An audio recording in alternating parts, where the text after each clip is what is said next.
தமிழ்நாட்டில் இப்போ மிகப்பெரிய பேசுபொருளாக இருக்கிறது மாதம்பட்டி ரங்கராஜுடைய 2வது திருமணம் தான். மாதம்பட்டி ரங்கராஜை 2வது திருமணம் செய்து கொண்ட ஜாய் கிறிசல்டா இப்போ நிறைமாத கர்ப்பிணியாக இருக்காங்க. முதல் திருமண வாழ்க்கை தான் சுமூகமாக இல்லை. இந்த திருமண வாழ்க்கையாவது நல்லபடியாக இருக்கும் அப்படின்னு நினச்சிருந்தாரு. ஆனால் தன்னை கர்ப்பமாக்கி மாதம்பட்டி ரங்கராஜ் ஏமாத்திட்டாரு அப்படின்ட்டுன்னு சென்னை காவல் ஆணையர் அலுவலகத்தில் புகார் கொடுத்துருக்காங்க. இதனையடுத்து அந்த புகார் பெண்களுக்கு எதிரான குற்றத்தை தடுக்கும் பிரிவு அதிகாரிகளுக்கு மாற்றப்பட்டது. அவர்கள் சில வாரங்களுக்கு முன்பு ஜாய் கிறிசல்டாவிடம் 6 மணி நேரம் விசாரணை நடத்தினாங்க. விரைவில் ரங்கராஜ் கிட்டையும் விசாரிக்க இருக்காங்க. விசாரணையை முடித்துவிட்டு செய்தியாளர்களிடம் பேசிய ஜாய் கிறிசல்டா நீதி மீது அவங்களுக்கு நம்பிக்கை இருக்கு அப்படின்ட்டு குறிப்பிட்டு இருக்காங்க. இதற்கிடையே தன்னை பற்றி ஜாய் கிறிசல்டா அவதூறாக பேசிட்டு இருக்காங்க.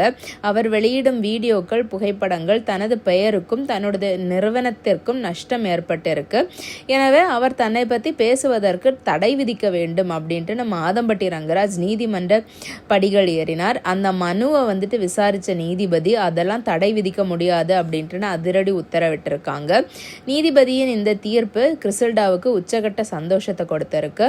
மேலும் இது தொடர்பாக ஏகப்பட்ட ஸ்டேட்டஸ்களை இன்ஸ்டாகிராம் ஸ்டோரியில் வைத்திருக்காங்க.